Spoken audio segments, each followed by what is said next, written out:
A casa loro hanno rinvenuto l'auto usata per il colpo, le due pistole, i passamontagna, oltre alle felpe con le griffe riprese dalle telecamere.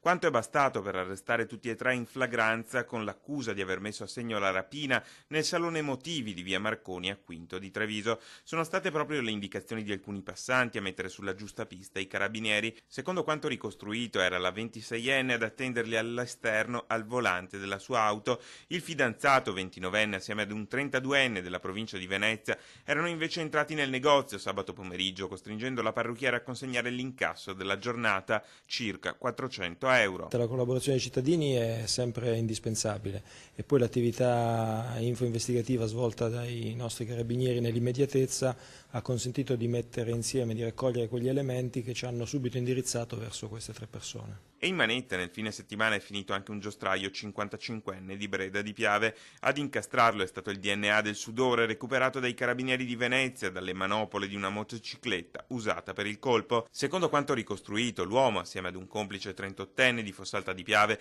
avrebbe preso di mira l'area di servizio Agip di Musile e la X-Oil di San Biagio di Callalta.